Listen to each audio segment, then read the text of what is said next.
तो हम बात कर रहे थे कि घृत, तेल, गुड़ आदि ये जो चीजें हैं, इनको एक दिन में सिद्ध नहीं करना है। यानी इनको अगर आप यूज कर रहे हो तो एक दिन में नहीं कर लेना कि पूरी प्रोसेस एक दिन में खत्म हो जाएगी, है ना। तो कुछ टाइम दिए हैं कि इतने दिन आपको प्रोसेस करनी है डेली, कुछ कुछ समय के लिए। तो यहाँ कुछ चीजें हैं, आप चाहो तो अगेन इसको भी याद कर सकते हो कि जैसे व्रीहि धान्य, मांस, रस से चीजें सिद्ध करनी है तो एक दिन में। शीर से सिद्ध करना है जो हमने बात की, रेशियो से 1:8:32 वाला, वो शीर के लिए है तो वहाँ 2 दिन का टाइम लगेगा कह रहे हैं। सोरस के लिए कह रहे हैं 3 रात्रि। सोरस 3 रात्रि। तक्र आरनाल 5 रात्रि। मूल और वल्ली तो 12 दिन या रात्रि। देखो रात्रि दिन से कुछ अंतर नहीं है तो आप उसमें डिटेलिंग में नहीं जाओगे, मेनली आपको नंबर याद रखना है।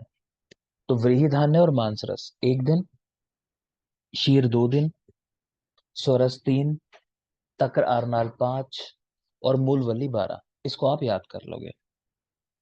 ठीक है, आगे चलते हैं। पीछे आपको मैंने अवलेही के लक्षण पढ़ाए थे, क्या क्या होता है कि उंगलियों के निशान बन जाएंगे, स्थिरता होगी, बूंद गिराएंगे तो उसकी जल में डूब जाएगी बूंद वो, गंध वर्ण रस उत्पत्ति हो जाएगी, तंतु मतवम तंतु जैसा खिंच हम्म। के आएगा। तो वो सब आपने देखे थे अवलेह के लक्षण। अभी देखेंगे स्नेह पाक्य के लक्षण होते हैं। स्नेह पाक के लक्षण देखिए। तो घृत पाक अगर कर रहे हो तो उसकी पहचान है कि फेन शांति हो जाएगी, उसमें फेन आना बंद हो जाएंगे, बबल्स मतलब नहीं दिखाई देंगे आपको। और तेल पाक का लक्षण है, उसमें फेन आ जाएंगे, फेन उद्गम। ठीक, बहुत सिंपल है, हम घर के उदाहरण से याद रखते हैं, घर में देख लेना कि तेल, जब तेल में कुछ भी बनाते हो आप तो वहां खूब सारे बबल्स आने लगते हैं, हाँ, लेकिन घी में ऐसा नहीं होता। तो घृत पाक में फेन शांति, तेल पाक में फेन उद्गम। लेकिन अगर आपसे एग्जाम में ऐसा पूछ ले आचार्य चरक के अनुसार तेल पाक का लक्षण क्या है, तो वहां उन्होंने कह दिया फेन, जो उद्गम लिखा हुआ है ना यहाँ पे, यहाँ फेन शांति कह दी चरक ने। आगे लिखा होगा यहाँ पे कहीं, ये देख पा रहे हो, चरक विमानसार किरमी प्रकरण में। तो वहां तेल पाक में उन्होंने फेन शांति बता दी है। गलत स्टेटमेंट है, मतलब जैसे भी आ गया चरक में आ गया। तो आपको लेकिन याद ऐसे रखना है कि चरक तेल पाक में फेन शांति बताते हैं, क्योंकि अपवाद हो गया मतलब। तो आपको याद रखना है। इन जनरल पूछ ले, कोई रेफरेंस ना दे, तो आंसर यही लगाओगे कि तेल पाक में फेन उद्गम होता है। बात ठीक है, क्योंकि शारंगर कोई बेस बनाते हैं हम लोग। आगे चले।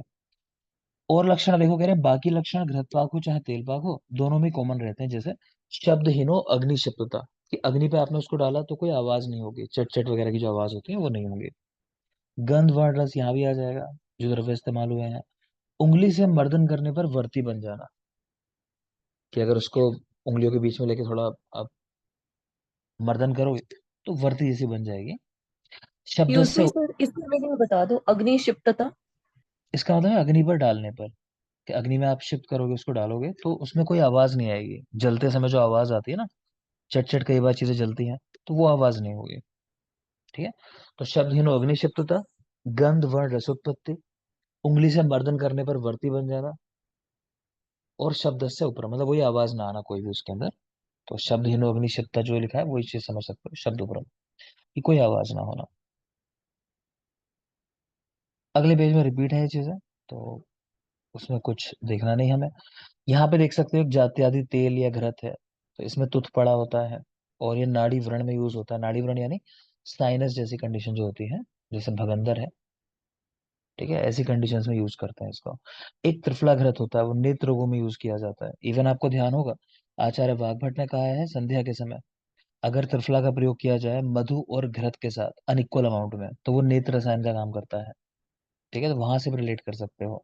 बाकी त्रिफला घृत एक हम पढ़ते हैं, वो अजाशीर युक्त है और नेत्र रोगों में ही यूज होता है। त्रिफला घृत में अजाशीर पड़ा होता है और नेत्र रोगों में यूज होता है। एक यहाँ दिया है महानारायण तेल, इसमें बराबर मात्रा में अजाशीर या गव्यशीर पड़ा होता है। तेल के बराबर मात्रा में अजाशीर या गव्यशीर का प्रयोग करते हैं महानारायण तेल के अंदर। हिंगू त्रिगुण तेल है, ये पूछ लेता है कहाँ इस्तेमाल होता है, तो गुल्म में इस्तेमाल होता है। और द्रव्यों का रेशियो भी पूछ लेता है इसके अंदर, तो याद रखना। हिंगू त्रिगुण तेल अष्टांग हृदय ने दिया। गुल्म, उदर रोग, वर्मशूल, इन रोगों में यूज होता है, मेनली गुल्म याद रखना आपको। और रेशियो क्या है द्रव्यों का इसमें, हिंगू, सैंधव, एरंड और रसोन, 1:3:9:27 का रेशियो है। 1:3:9:27, यानी 3-3 गुणा बढ़ते चले जाएंगे। तभी नाम है इसका हिंगू त्रिगुण तेल, 3 गुना त्रिगुण।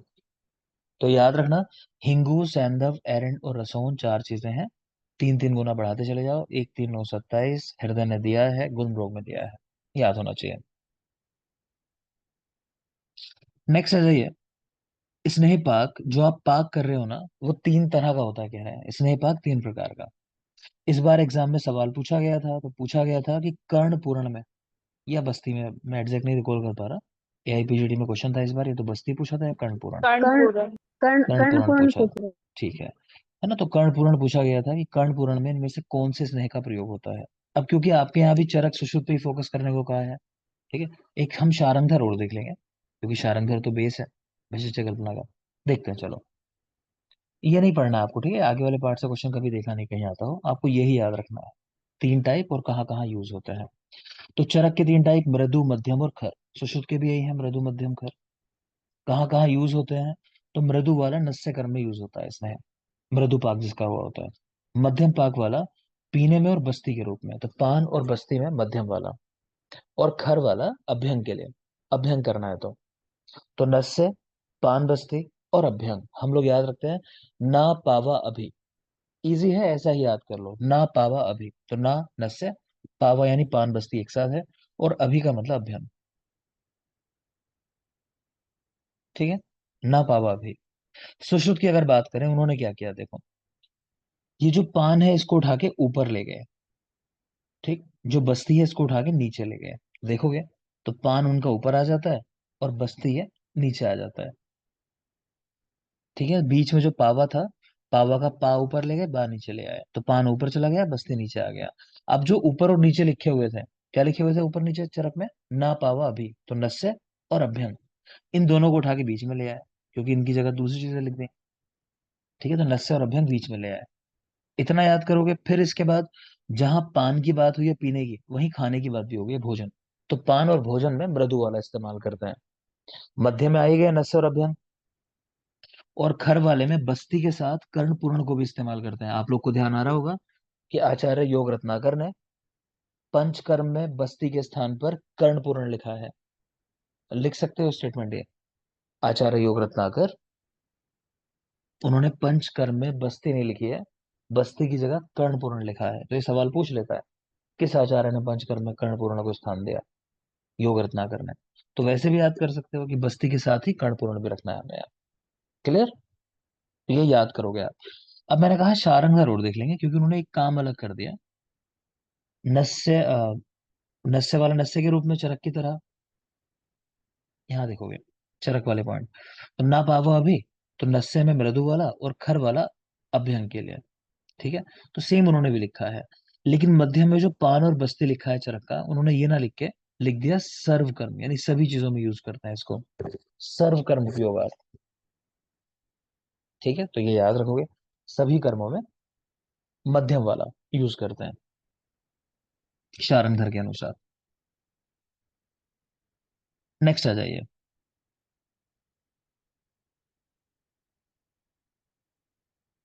यहाँ लिखा है कि सभी कल्पनाएं सेम डे यूज कर लेनी चाहिए। तो सोरस, कल, क्वाथ, हिमफांट, कोई आपको पूछे इन कल्पनाओं को कितने टाइम में यूज कर लेना चाहिए, तो एक दिन का टाइम है मैक्सिमम जो है, सेम डे यूज कर लेना है मतलब।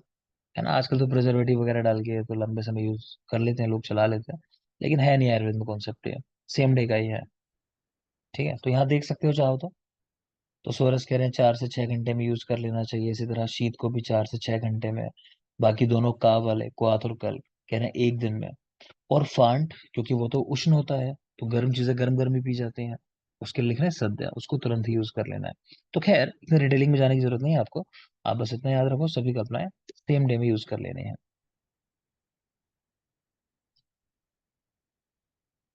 यहाँ पे कुछ और उदाहरण लिखे हैं कि किसको कब तक यूज कर लेना है। तो देखो सिंपल सी बात यह है कि जितनी भी खाने पीने की चीजें आपको लग रही हैं पढ़ के, उनको सेम डे में यूज कर लेना है, सीधी सी बात है ना? एक दिन बाद नहीं खाते ना आप खाना पुराना। जनरल कॉन्सेप्ट सुनोगे बड़े लोगों से, वो कहते हैं खाना एक दिन पुराना होने के बाद बासी हो जाता है जब, तो वो तामसिक हो जाता है। कई लोग कहते हैं सुबह का शाम को नहीं खाना चाहिए, वो तामसिक हो जाता है ना? तो उस तरह से याद रख सकते हो। तो सुक्त, पेया, विलेपी, उदक, शीरपाक, तक्र, दधी, दधी कुर्चिका, मांस रस, तो सब खाने के आइटम है। तो ये सब कह रहे हैं एक दिन में यूज कर लेना चाहिए, तो इसको याद कर लेना। बाकी जिनको मैं कहूँ उनको जरूर याद कर लेना बेटा। एक यहाँ पर लिखा है चूर्ण और मंजन 2 मास, ये आपको याद करना है जरूर, चूर्ण मंजन 2 मास में। शार सूत्र 4 मास जबकि शार 1 वर्ष। ठीक है, इसको इस तरह भी दे देता है, कंफ्यूज मत हो जाना, एग्जाम में दे दे सावीर्यता अवधि। ठीक है, सावीर्यता अवधि ये भी बोलते हैं इसको, जिसको आप एक्सपायरी कह देते हो एक तरीके से। कोई पूछ ले कभी कि एग्जाम में इस तरह क्वेश्चन आ जाए कि सावीर्यता अवधि से क्या समझते हो, कि क्या उसके बाद दवाइयाँ खराब हो जाती हैं, तो ऐसा कुछ नहीं है ना। हो सकती है, वो एक अलग बात होगी कि आपने सही से हैंडल नहीं किया उसको। लेकिन मतलब क्या होता है साविर्यता अवधि का, कि भाई इस दवा का ये जो इफेक्ट है ना, ये इतने समय तक तो रहेगा, उसके बाद इफेक्ट आएगा नहीं आएगा हम नहीं जानते, वो धीरे धीरे कम होना शुरू हो जाता है। और एक जो ऑप्टिमम लेवल होता है कि भाई इससे कम नहीं होना चाहिए, कि उससे भी कम पहुंच जाता है, फिर उसको लेना ना लेना बराबर है, इफेक्ट नहीं आएगा, मतलब ये होता है। क्लियर। जैसे आपको बताया था कि वैक्सीनेशन लेने के बाद क्या होता है, क्या डिजीज नहीं होती? बोलो आंसर क्या है। सीवीआरटी कम सीवियरिटी कम हो ठीक है ना। सीवियरिटी कम हो जाती है। ठीक है ना, तो उसी तरह से इसको भी याद रखना है, जैसे वहां हमने देखा सीवीआरटी नहीं आती, उसी तरह पोटेंसी का जो टाइम है, साविरता अवधि जो है, उसके बाद अगर आप इस्तेमाल करते हो तो उसका इफेक्ट नहीं आता उतना, बस इतनी सी बात है। नेक्स्ट चलेंगे। तो चूर्ण मंजन ये आपको याद रखना है, 2 मास साविरता अवधि। चार सूत्र तो 4 मास जबकि शार तो 1 वर्ष। चार सूत्र 4 मास और शार 1 वर्ष। नेक्स्ट ये सारी चीजें, अर्क अवलेह अंजन वटी वटक क्षार घन सत्व मसी रसक्रिया, इन सब की साविरता अवधि 1 वर्ष है। बाकी चाहे भूल जाना, लेकिन ये अवलेह जरूर याद रखना और एक ये वटी जरूर याद रखना। रसक्रिया भी चाहो तो याद कर सकते हो। अवलेह वटी स्पेशली याद रखना, यानी कि आप जो टैबलेट लेके आते हो, तो टैबलेट भी 1 साल के बाद मतलब उनकी साविरता अवधि खत्म हो जाती है। इसी तरह अवलेह, अवलेह में अक्सर ऐसा होता है कि सर्दियों में लोग लेके आए कुछ खाने के लिए, लोग अक्सर च्यवनप्राश वगैरह सर्दियों में इस्तेमाल करते हैं, फिर उसके बाद अगले सीजन पूछते हैं कुछ दिन खाने के बाद कि वो बचा हुआ है खा लेंगे, तो नहीं, 1 वर्ष ही उसकी साविरता अवधि। ठीक है, तो अवले और वटी 1 वर्ष साविरता अवधि। सबसे जरूरी यह है घृत तेल, तो 16 मास। क्यों जरूरी है? क्योंकि 1 वर्ष 4 मास भी लिखते हैं इसको। ठीक है, तो एग्जाम में आपको कई बार वो ऐसा देगा 4 मास, कई बार 1 वर्ष देगा, है ना, 16 मास देगा। तो ऑप्शन बहुत देख दाख के चूज करना है आपको, गलती ना करो। तो 16 मास है, 16 मास का मतलब 1 वर्ष 4 मास। ठीक है, 4 मास नहीं लगा दोगे। ये सही भी लगवा रखा है आपकी गाइड में, 4 मास ही एक जगह, तो ऐसा है नहीं, 1 वर्ष 4 मास होना चाहिए था वो। नेक्स्ट आ जाओगे। तो ये भी पॉइंट है आपके यहाँ, बोला गया कि कल्पनाओं का महाभूतों से संबंध क्या है, ये भी है आपके टॉपिक के अंदर, तो ये भी आपको बिल्कुल रटा होना चाहिए। देख लेते हैं चलो। किस कल्पना में किस महाभूत का प्राधान्य होता है? तो अब जरा सोचना कल्पना के बारे में जो आप पढ़ कर आए हो, तो सोरस कल्पना तो जलीय है, तो सोरस मतलब जूस होता है, तो जूस मतलब क्या हुआ, कि पानी ही तो होता है जूस पूरा। ठीक है, तो जल होता है उसमें और कुछ नहीं होता है, कोई चूर्ण वगैरह तो होता नहीं उसमें, तो सोरस जलीय कल्पना है। नेक्स्ट देखोगे कल्क, तो मुझे बता देंगे पहले तो लोकेश, कल्क में और चूर्ण में क्या डिफरेंस है, कल्क और चूर्ण में? कल सर जल मिश्रित पेस्ट टाइप। ठीक है ना, तो कल्क जो है वो जल के साथ है, मतलब चूर्ण को ही आप जल से गीला कर दो, तो वो कल कल्पना होगी, कहने का पेस्ट बन गया। ठीक है ना, तो यानी दोनों में डिफरेंस किस चीज का है, बस जल का, जल का अंतर है। तो यहाँ देख सकते हो कल्क और चूर्ण को, तो कल्क में भी पृथ्वी है और चूर्ण में भी पृथ्वी है, दोनों पार्थिव है, लेकिन कल्क में साथ में क्या ऐड हो गया, जल। ठीक है, तो इजी है, याद हो जाएगा। तो हमें ये पता चल गया कि चूर्ण जो होता है उसमें पृथ्वी होती है। नेक्स्ट देखोगे जरा, क्वाथ कल्पना, तो कह रहे क्वाथ भी जलीय है। क्यों? क्वाथ आपने चूर्ण का किया होगा, तो जब तक चूर्ण भी था तो मतलब पृथ्वी भी थी साथ में, लेकिन आप जब यूज करते हो छान लेते हो ना, तो फिर छानने के बाद तो चूर्ण नहीं बचता, सिर्फ पानी बचता है, तो सिर्फ जल रह जाता है क्वाथ के अंदर, तो याद रखना क्वाथ में भी जल महाभूत की प्रधानता है। नेक्स्ट है हिम और फांट, और एक नीचे अर्क कल्पना लिखी हुई है, हिम फांट और अर्क कल्पना, इन तीनों में ही वायु और अग्नि महाभूत की प्रधानता है। वायु और अग्नि, हिम फांट और अर्क कल्पना। ठीक है, अब मान लो ये आपका सब्जेक्टिव क्वेश्चन हो, तो थोड़ी ऐसे टेबल बना के खाली बात छोड़ दोगे। अगर बड़ा क्वेश्चन आया है तो जानते हो ना उतना तो, कि कैसे बढ़ाना है चीजों को, फिर बढ़ा के लिख दो उसको खूब। इसको एक्सप्लेन भी कर दो कि सोरस कल्पना के अंदर जल महाभूत की प्रधानता होती है, उसमें कोई अन्य चूर्णकांश नहीं होता, इस तरह बना होना के जो भी लिखना चाहो, अगर एग्जाम में कभी क्वेश्चन आ जाए। ठीक है, बाकी टेबल बना दोगे तो उससे इंप्रेशन पड़ जाता है। ठीक है, तो ये कल्पना और उनमें महाभूत का प्राधान्य हो गया। नेक्स्ट चलेंगे। शीरपाक जो हम करते हैं द्रव्यों का, वो क्यों करते हैं? कह रहे हैं उससे हानिकारक प्रभाव दूर हो जाता है। इसको समझाने के लिए तो लहसुन का उदाहरण हम लोग लेते हैं। तो अगर आपको नहीं पता तो जान लोगे, लहसुन जो होता है उष्ण होता है। उसको हम लोग ग्रीष्म ऋतु में, या रक्तज कंडीशन हो कहीं, या पित्तज कंडीशन हो, वहां यूज नहीं करते, जनरली अवॉइड करते हैं। अब तक गर्मियां चल रही थी, आपने देखा होगा घरों में लहसुन का प्रयोग लगभग बंद हो गया होगा, ठीक है, गर्मियों की वजह से। लेकिन फिर भी कुछ पेशेंट्स होते हैं ऐसे, जैसे मान लो कार्डियक पेशेंट है कोई, ठीक है, मान लो उसका लिपिड प्रोफाइल गड़बड़ाया हुआ है, तो लोग कह देते हैं कि भाई शीर का लहसुन का इस्तेमाल करो। तो अब लहसुन यूज कराना है, कैसे कराते हैं उसको? तो हम लोग लहसुन का शीर पाक कर लेते हैं, जैसे अर्जुन का किया जाता है।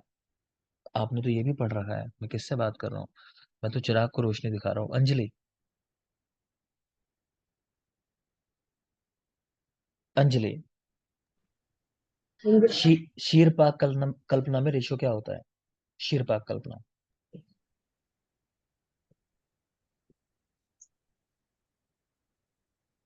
ये तो गलत बात है। और कौन बताएगा?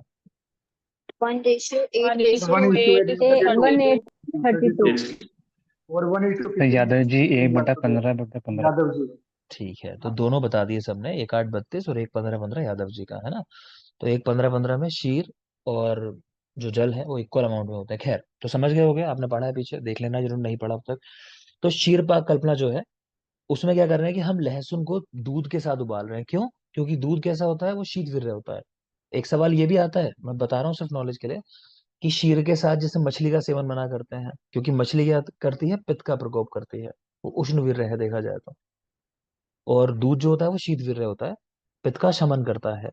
तो जब इन दोनों चीजों को एक साथ लेते हैं ना, खासकर चिलचिम मछली एक होती है, तो कहा जाता है इसके सेवन से सफेद दाग, यानी सफेद कुष्ठ या श्वेत या ल्यूकोड्रामा जो भी कहो, वो कंडीशन हो जाती है। ठीक है ना? तो उससे भी समझ सकते हो। तो क्योंकि लहसुन की बात कर रहे हैं हम लोग, वो उष्ण होता है, हम शीर का इस्तेमाल साथ में कर रहे हैं, साथ में उबाल रहे हैं उसके, क्यों? जिससे उसकी उष्णता कम हो जाए, लहसुन की। ठीक है ना? तो यही बात यहाँ कहना चाह रहे हैं कि शीर पाक जिन द्रव्यों का करते हैं वो इसलिए करते हैं कि कोई भी अगर हानिकारक प्रभाव है उसका, तो वो दूर हो जाए। उदाहरण मैंने आपको दिया लहसुन का, समझ गए होगे।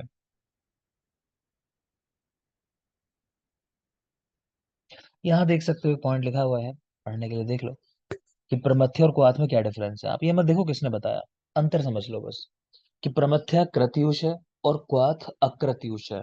प्रमथ्या कृतयुष और क्वाथ अकृतयुष। आंचल, यूष में रेशियो क्या होता है?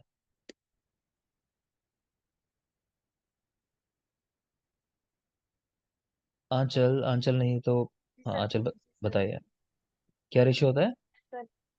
1:16 1:16 है ना, आयुष पान का कुआ, हमने ऐसे याद किया होगा। तो यूष, पानक और क्वाथ, क्लियर? तो 1:16 का रेशियो, ठीक बता रहे हैं। तो बाकी यहाँ देख लोगे कि प्रमथ्या जो है कृतयुष है और क्वाथ अकृतयुष है। कृत अकृत का मतलब क्या होता है? कृत का मतलब होता है जहां आपने द्रव्यों को सिद्ध कर लिया मसालों से, स्नेही के साथ, उनको बोलते हैं कृत। अकृत होता है, जैसे कहते हैं ना कि बीमार लोगों को जो खाना खिलाते हैं हम लोग, कि भाई ज्यादा मिर्च मसाले कुछ नहीं है, स्नेह नहीं है, तो वो वाली कंडीशन जो है उसको बोलते हैं अकृत। तो दोनों में ये डिफरेंस बताया कि प्रमथ्या वो भी यूज है, क्वाथ भी यूज है, लेकिन प्रमथ्या कृत यूज है और क्वाथ अकृत यूज है, इसको ध्यान रखना आप। नेक्स्ट आ जाओ, इन सब में आपको डिटेलिंग में जाने की जरूरत नहीं है, आपसे नहीं सवाल करता है। ये मात्रा मैं आपको बता ही चुका हूँ, अगेन इसमें भी नहीं जाएंगे हम डिटेलिंग में। आपके यहाँ पे पंचकर्म वाला तो पोर्शन है ना, तो इसको देखते हैं, ये नंबर भी याद करने हैं हमें। वमन योग लिखे हैं, यहाँ विरेचन योग लिखे हुए हैं। वमन और विरेचन के कितने कितने योग हैं, चरक ने बताया है कल्प स्थान के अंदर, है ना। जो कल्प के शुरू के 6 चैप्टर हैं वो हैं वमन द्रव्यों के, और जो अगले 6 चैप्टर हैं वो हैं विरेचन द्रव्यों के। फिर ये बताया कि मदन फल, जैसे पहला चैप्टर जो है हमारा कल्प स्थान का, तो मदन फल से संबंधित है, कि उसके कुल कितने योग हैं जिनसे हम वमन कराते हैं। तो 133 योग बताए गए हैं अलग अलग, कि भाई ऐसे वमन करा लो, मदन फल को इस तरह इस्तेमाल कर लो। तो वो सब चीजें हैं। तो ये हम सबके नंबर याद करेंगे, जरूरी है हमारे लिए, कि मदन फल के कितने योग हैं, 133, जीवोतक के 39, इक्ष्वाकु 45, धामार्गव 60, कुटज 18 और कृतवेधन 60। ये बेटा याद करना, बल्कि चलो मैं यहीं एक और चीज लिखवा देता हूँ, क्योंकि बाद में भी याद ही करना पड़ेगा। इसके आगे ना आचार्यों के नाम बोल रहा हूँ, जरा वो लिखते चले जाओगे। मदन फल एक तरफ यहाँ लिखो, और कुछ आगे बोलूंगा वो यहाँ लिखना, ठीक है। एक काम करो, ऊपर लिख लो छोटा सा, यहाँ लिखो रोग, और यही लिख लो, चलो आचार्य, एक साथ ही लिख लो, आचार्य और योग, रोग, माफ करें। तो पहले रोग लिखते हैं, चलो, रोग और आचार्य, ऐसा दो टेबल बना लोगे। मदन फल के सामने लिखो, एक एक करके रोग लिखते चले जाओ ऊपर से नीचे की तरफ। लिखेंगे सर्व रोग, मदन फल के सामने लिखो सर्व रोग, सर्व रोग।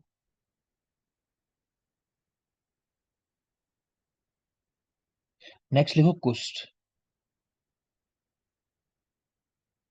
प्रमेह, पांडु, हृदय रोग और उदर रोग। मदन फल सभी रोगों में यूज करते हैं वमन कराने के लिए। जिमुता का प्रयोग कुष्ठ में कराया जाता है, इक्ष्वाकु प्रमेह में, धामार्ग पांडु में, कुटज हृदय रोगों में, और कृतवेधन उदर रोगों में। ये बात तो अब सबको पता होगी ना कि ये क्रम याद रखना है, जो कल्प स्थान के चैप्टर्स हैं, आपको बता दिया होगा पीछे मैंने, जब सूत्र स्थान पढ़ा होगा, कि ये याद रखने हैं, ठीक है। अच्छा, दूसरी एक और बात है, अच्छा, आप में से कई लोग सूत्र स्थान की जैसे बात करो कि सर सूत्र स्थान हमारा रह गया, कि मेरा 15वां चैप्टर रह गया, मेरा 18वां। कोई बात नहीं है ना, वो मैंने सिर्फ एक भूमिका बनाई थी, मैं शुरुआत कहीं से करना चाहता था, तो मैंने चरक सूत्र आपको पढ़ाया। आपका जो सिलेबस है बेटा, वो हमें कवर करना है, उसके लिए आप परेशान मत हो, ठीक है। वो इतना कोई परेशान होने की बात नहीं है, जो भी टॉपिक आएंगे वो मैं आपको करा दूंगा, तो आप उसके लिए मत परेशान हो। चरक सूत्र नहीं पढ़ना था, ऐसे तो बहुत चीजें हैं पढ़ने जाओगे तो आपको तो सिलेबस अपना फोकस करना है, हरियाणा पीएससी का जो सिलेबस है, कि वो नहीं छूटना चाहिए कुछ भी, ठीक है। तो एक तो ये चैप्टर्स के नाम, हमारी ट्रिक है, अगर नहीं आपने याद किया तो इस तरह कर लो कि मदन जी की इच्छा है, इधर साइड में लिख लो ट्रिक चाहो तो, मदन जी की इच्छा है धर्म को कर, तो मदन फल जी यानी जीमूतक, इच्छा मतलब इक्ष्वाकु, धर्म को कर, धामार्ग कुटज कृतवेधन, ठीक है। ये जो आपने रोग के नाम लिखे, इसके लिए भी हम एक ट्रिक याद रखते हैं, चाहो तो लिख लो। लिखो सभी कुष्ठ प्रेम से पांडु के हृदय में उतर गए। लिख लेंगे सभी कुष्ठ प्रेम से पांडु के हृदय में उतर गए। तो डिकोड कर सकते हो, सभी यानी सर्व रोग, कुष्ठ तो कुष्ठ, प्रेम से प्रमेह, पांडु के हृदय में उतर गए, पांडु हृदय रोग और उदर रोग, ठीक है। नेक्स्ट लिखोगे आचार्यों के नाम, किसने बताया, मतलब हमने कह तो दिया कि सभी रोगों में यूज करते हैं मदन फल, कह रहे हैं किस आचार्य के अनुसार, ठीक है। तो उनके नाम लिखना शुरू कर रहे हैं हम लोग। तो फर्स्ट में लिखोगे मदन फल के सामने आत्रे, फिर शौनक, शौनक, वामक,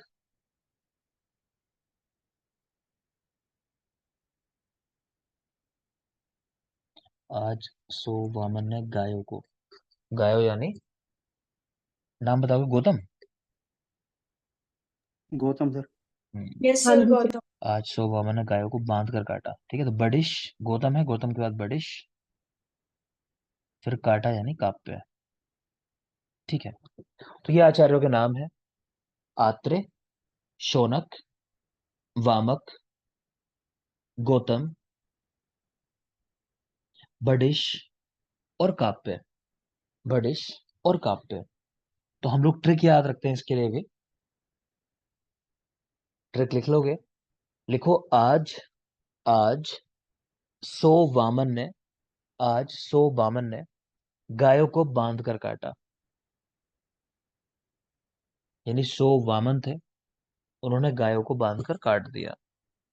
आज सो वामन ने, आज यानी आत्रे, सो यानी शौनक, वामन वामक, गायों को बांध कर काटा, तो गौतम, बडिश और काप्य, गायों को बांध कर काटा, गौतम, बडिश और काप्य।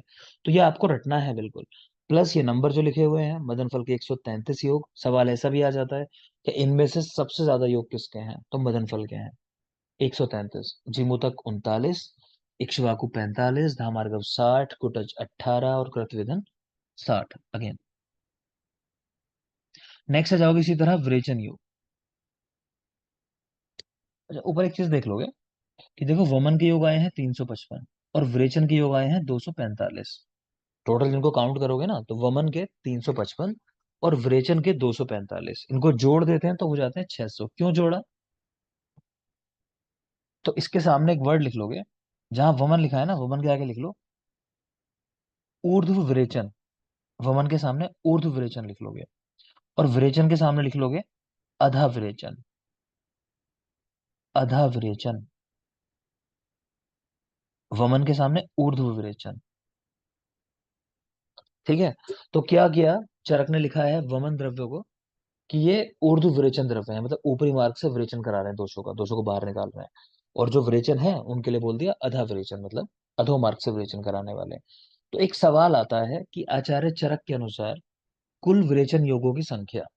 तो इन दोनों को ही हम जोड़ देते हैं, ऊर्ध्व विरेचन अधो विरेचन, तो संख्या आती है 600। ठीक है ना। तो वमन के 355 है, विरेचन के 245 है। तो विरेचन के देख लो 245 कैसे होता है। श्यामा त्रिव्रत, पहला चैप्टर 7 नंबर यानी। फिर चतुरंगुल, लोध्र, महावृक्ष, सप्तला शंखिनी और दंती द्रवंती। तो ये भी याद रखोगे, इनका क्रम कोई खास नहीं है, लेकिन ये पता होना चाहिए कि किसके कितने योग हैं।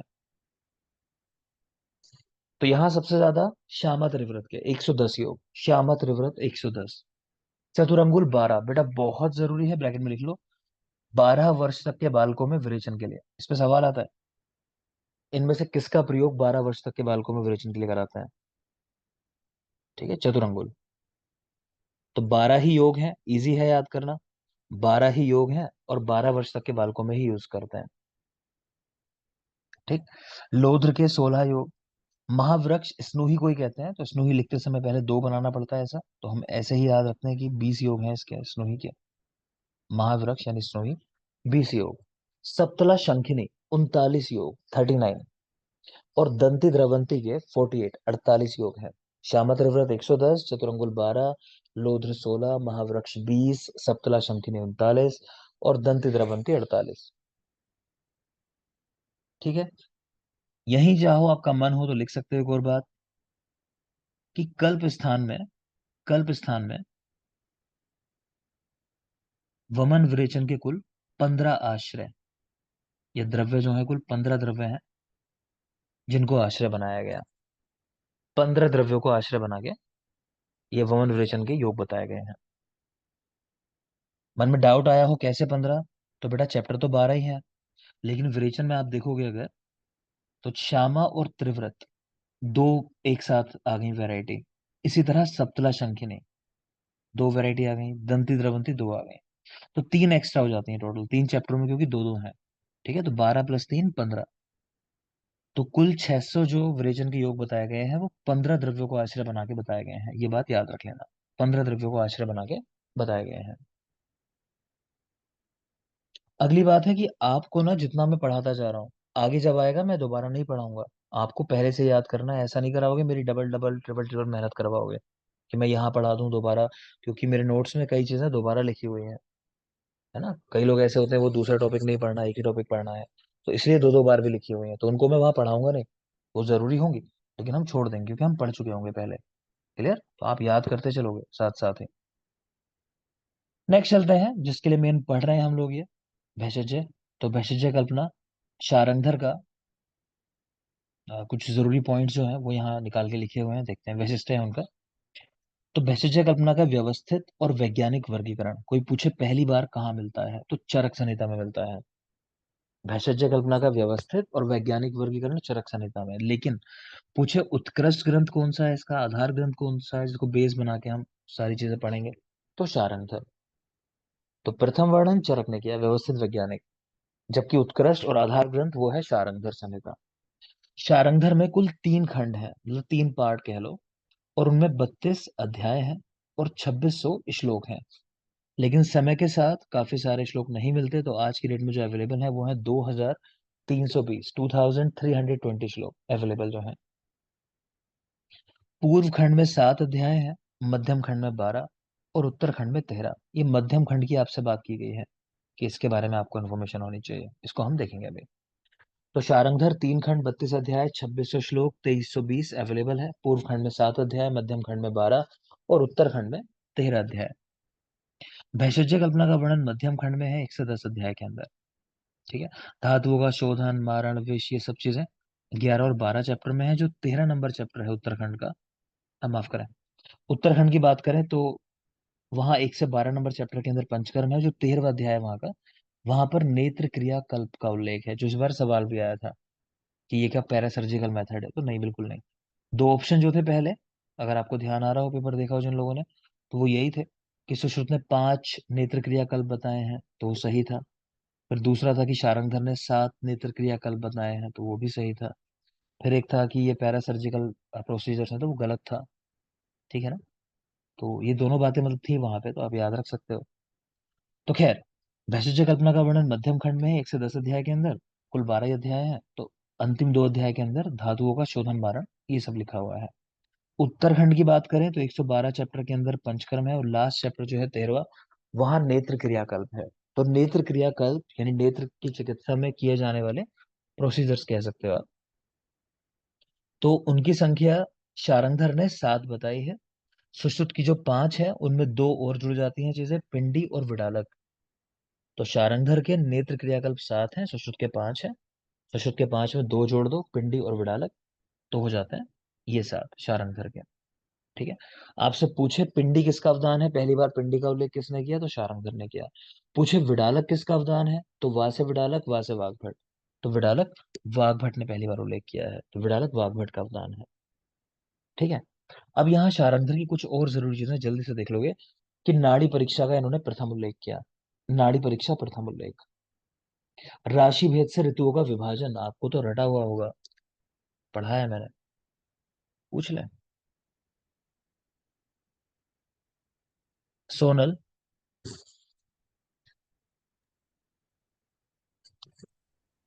प्रावृट ऋतु, शारंगधर, राशि के आधार पे।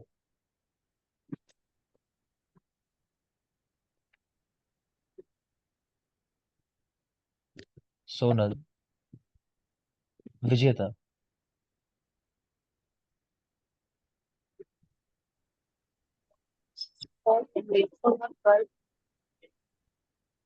वॉइस मेरी भी ब्रेक हो रही है क्या आप लोगों को? आप लोग की वॉइस क्यों ब्रेक हो रही है? या आंसर ठीक नहीं है इसलिए ब्रेक हो रही है? और कोई बोलो चलो। पट हुए मिथुन मिथुन और केकड़ा। कर्क सर। प्रावृट, मिथुन, कर्क। ना, तो मिथुन केकड़ा इसलिए कह रहे हैं, तो मिथुन और कर्क मतलब है ना। तो याद रख लेना, भूल गए हो तो। क्वेश्चन इसीलिए होते हैं कि हमें पता चलता रहे हम क्या भूल गए हैं। तो नाड़ी परीक्षा का प्रथम उल्लेख किया, राशि भेद से ऋतुओं का विभाजन किया, ग्रहों का धातुओं से संबंध बताया, ये हम पढ़ेंगे अभी रसशास्त्र के अंदर आगे चल के। ग्रहों का धातुओं से संबंध। दीपन पाचन द्रव्यों की सावधारण परिभाषा दी है शारंगधर ने पहली बार। ये ना दिया हो तो भाव प्रकाश के साथ भी जा सकते हो, उन्होंने भी बताई है बाद में। दोष धातु मलों की निरुक्ति बताई है। श्वास प्रश्वास प्रक्रिया का प्रथम उल्लेख किया, जहां पर दो शब्द आए हैं, बोलो क्या मतलब है, विष्णु पदामृतम और अंबर पीयूषम। ऑक्सीजन। ऑक्सीजन। ऑक्सीजन के लिए। ठीक है। आचार्य शारंगधर के अनुसार प्राणवायु का स्थान कहाँ है, ये भी बता दो। हृदय में। हृदय। फिर हृदय प्रथम स्थान पे नाभि बोला, फिर नाभि बोला है शारंगधर ने स्थान, नाभि नहीं बोला। नाभि तो सर श्वास प्रश्वास प्रक्रिया के संबंध में है, वैसे हृदय है। ठीक है ना, तो वहां पे बात आई है, लेकिन वो ऐसी नहीं आई है कि नाभि स्थान है, वो ऐसा बताया नाभि से उठ के वायु जाती है ऐसा करके। ठीक, वो स्थान नहीं बताया प्राणवायु का, याद रखेंगे। खैर, नेक्स्ट आ जाओ तो श्वास प्रश्वास प्रक्रिया तो पहली बार शारंगधर ने बताई। मूत्र निर्माण प्रक्रिया वो पहली बार सुश्रुत ने बताई है, लेकिन शारंगधर में भी आई है, ये लिखा हुआ है, सुश्रुत ने पहली बार बताई है मूत्र निर्माण प्रक्रिया। उदान वायु का आधार फुफ्फुस को बताया, और इसका स्थान कंठ को माना है, सब पढ़ा चुका हूं। रक्त को भी दोष माना है, लेकिन लिख सकते हो सामने, रक्त को प्रथम बार दोष किसने माना, सुश्रुत ने। ठीक है, इन्होंने भी माना है।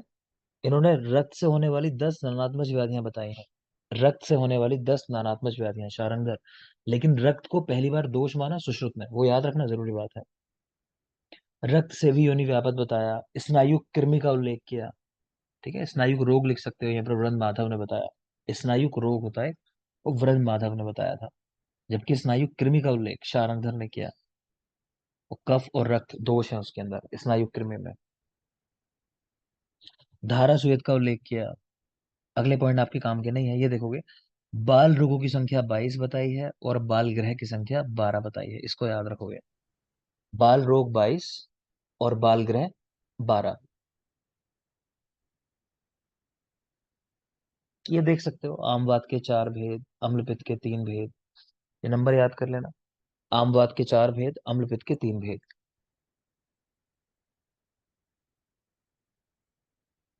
शुक दोष नंबर याद करना चाहो तो मैंने आपका 24, सामने सुश्रुत युग रत्नाकर की भी लिखी है 18। वैसे आपके यहाँ है नहीं ज्यादा कुछ, इसमें रहने दो, आप मत याद करो। शुद्ध रोग देखो बेटा, ये सबके नंबर याद कर लेना क्योंकि इसमें क्वेश्चन कई बार कई तरीके से आ चुका है। तो शुद्ध रोग कितने होते हैं? 60 होते हैं। वाग्भट के 36, माधव के 43 और सुश्रुत के 44। इतना याद कर लो। शुद्ध रोग 60 इनके, शारंगधर के। वाग्भट के 36 हैं, इनसे ज्यादा माधव के हैं 43, फिर सुश्रुत के 44। आगे देखिए, हरत शूल में मृग शृंग भस्म का प्रयोग। हृदय में होने वाले शूल के लिए मृग शृंग भस्म। ठीक है। पर गंडमाला में कांचना वरुण समझ आ रहे होंगे। मेरु दोष में, अच्छा एक बात आपके लिए होमवर्क दे रहा हूँ, वो आपको करना है कि द्रव्य गुण के अंदर आपकी गाइड जो है गोविंद पारेख, उसमें ना बॉटनिकल नेम्स दिए हुए हैं कुछ प्लांट्स के। ठीक है, वो एग्जाम में क्वेश्चन आ जाता है, जैसे इस बार भी आया था। तो मैंने वो करके आपको पेपर सोल्व दिखाया ऑनलाइन भी। तो मुझे एक ही ऑप्शन आता था सल्वाडोरा पर्सिका, मतलब सिर्फ एक प्लांट का नेम पता था पीलू का। उसके आधार पे हम 50% अपना करेक्ट आंसर पे पहुंच गए थे। 2 ऑप्शंस में कंफ्यूज थे, लेकिन हमने एक तुक्का लगाया, वो ठीक हो गया था, जिस तरह हमने अटेम्प्ट किया था उसको। तो बेटा अगर वो आपको नाम याद होंगे तो आप देखोगे कई सारी चीजें आसान हो जाएंगी। जैसे कई बार केमिकल कंपोजिशन पूछ लेता है, मतलब कि इसमें क्या मिलता है, इस प्लांट का एक्टिव कॉन्स्टिट्यूएंट क्या है, किससे वो काम करता है। उस तरह के सवाल भी निकल जाते हैं। कई बार फैमिली के नेम पूछ लेते हैं, तो अगर आपको प्लांट का बॉटनिकल नेम पता है तो कई बार फैमिली नेम भी निकल जाता है उस ट्रिक से। और तीसरा, उसका कई बार आपको ऐसा होता है कि फैमिली नेम के आसपास ही कुछ चीज मिल जाती है, अगर आपको फैमिली नेम भी याद रह जाए तो उसका नाम निकल जाता है। तो फैमिली नेम्स तो मैं आपको ट्रिक्स दूंगा सारी, उस तरह हम याद करेंगे। लेकिन प्लांट के नेम्स आप खुद से याद करने की कोशिश करोगे तो आपका होमवर्क है ये, आज से डेली 10 कम से कम botanical name Govind Pareek guide के अंदर दिए हुए हैं द्रव्य गुण में, वो याद करने शुरू करने हैं। मैं कभी भी पूछ लूंगा डेज के हिसाब से कितने डेज हो गए। फिलहाल सेशन का टाइम फिनिश हो रहा है, इतना ही रखेंगे आज के लिए। टाइम खत्म हुआ सेशन का।